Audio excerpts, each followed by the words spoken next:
伤病大好转，终于又能在日常训练中跑一个半马了。哎，大家伙儿早喽！5月4号星期一，青年节。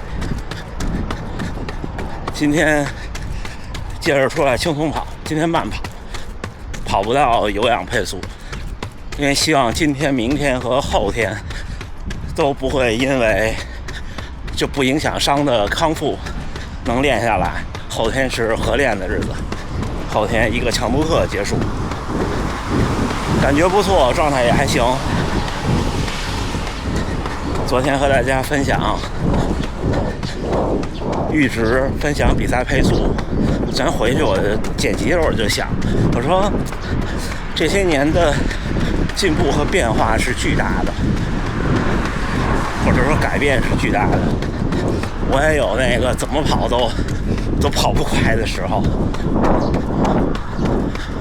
昨天和一朋友聊天，他问我：“哎，你跑了多少年马拉松了？跑了多少年步了？”我说：“我跑了12年了。我从20多岁跑到了40岁。”突然一想，我刚开始跑步的时候才20多岁，但我首马差不多是我30岁生日之前2-3天。那时候北马早，9月份，要像现在的话，就是30岁之后首马了。我那时候也是特别困扰，但是那时候那困扰放现在好像就不是那么成体系的困扰。现在人们会觉得说，我速度能力不行怎么办？我掉速怎么办？我抽筋怎么办？哎，都有办法，都能去练。那我那时候真的没办法，我那时候觉得马拉松和平常跑步是两回事儿。我那时候跑，一开始减肥，然后就开始每次跑得挺快的。我记得我跑步多半年，5公里就能跑进22分半了，就是4分半的配速。我跑步差不多开始几个月，5-6个月就完全瘦下来了，从180多斤，最胖的时候可能190斤。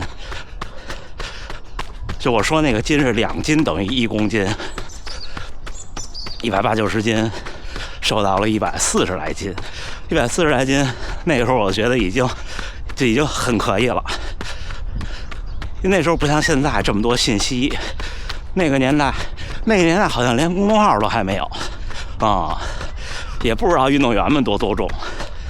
我第一次知道运动员们的体重的时候已经是2017年了，我跑步的时候是2014年。我刚开始跑步减下来，到来年的北半马那个时候，那时候还不是北半马，那时候还往南城那边跑，5公里和10公里。那时候我参加那10公里的比赛，我就第一次跑进了50分，我记得特清楚，49分多一点，那可高兴了。但是后来就是一直就这样，就是短距离的不慢，一场就不行，一跑马拉松就不行。然后我首马4小时29，2015年，但是后来一直到2018年，我的最好成绩跑到了3小时45，而且是那种就是我觉得不可能再快了。但是那时候想的比较单纯，那时候想的是早晚会更快的，也不会担心说，像现在有人担心说我是不是就一直跑不快啊？因为已经3年了，而且我训练的挺认真的。那3年的比赛，2015年北马跑了4:29，然后紧接着2016年的厦门下马4小时16，那次其实我觉得是我的一个转折，因为那次下马的时候，我到前30多公里，因为那时候的终点不是会展中心，那时候会展中心还要再往前跑几公里，到那个灯塔公园，会展中心是起点。就我到那个会展中心的时候，我还挺快的呢，后来一下就崩了，之后就走路。走路跑了4小时16。那次之后就有点不敢跑，然后紧接着就是东京马拉松，我运气特别好，手抽手中，东京马拉松去了，也跑崩了，跑了4小时26，就最后根本就跑不起来，就走路。然后后来就是当年的比赛，我想想啊，对，当年又参加了北马和上马，2016年，2016年北马跑了多少？北马好像没破4，对，我好像是2017年，啊不对，破了，2016年破4了，对，2016年跑了3小时59分40多秒，就最后咬着牙。那次稍微觉得有机会了，然后上马就是去娱乐一下，因为就间隔1个月，上马跑了4小时10几。那次的上马终点还是在那个体育场里。2017年这一年可能是我相对训练和比赛不太成功的一年，17年和18年，因为这2年就想说趁着还有精力去刷大满贯，起风了！昨天这边下了一夜的大雨，因为阴差阳错，当时抽中东京了嘛，后来就想抽看吧，结果运气挺好，2017年就抽中了芝加哥。所以呢，为了2017年的芝加哥，前面的就几天前2周前，可能2、3周前的北马，我就没有努力跑了4小时04。那次跑4小时04不是太累，但是我当时就问自己，再快10分钟行不行？可能不行。然后紧接着那年分心了，那年练了1年的游泳，因为我报了一个北京铁人3项，所以每天早上起来去游1000米。后来事实证明，你游泳对马拉松成绩没什么帮助。你想，几乎就是每天1000米，每周一个3000米，自由泳自己去。那时候我最快的时候，100米可以游到1分50秒。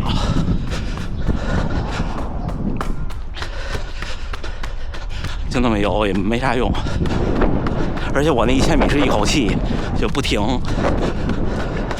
我特记得那时候那手表，那时候是一块佳明的，是个9系列的，应该是，就那个游泳池掉头那一下记一圈，总记错，那时候就特别害怕中间动作停，一停就完蛋。你现在这些设备就好多了。那一年芝加哥，后来先是北京铁人完了，第2周就是芝加哥，顶着时差，意外的我 PB 了，我跑了3小时54，也是特艰难。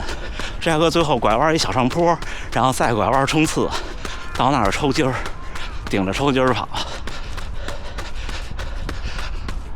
2018年去了伦敦和柏林，一个在4月，一个在9月、10月。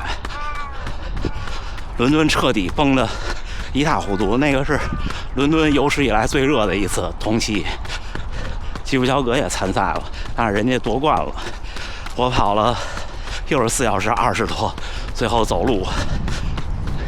那次跑到最后不想跑了，后来我一想，这么远，来都来了。跑到30公里不到，我就不想跑了，就开始走路了。小伙伴们，5月4号星期一，青年节的训练结束了，半程马拉松平均配速4分56，1小时44，可以。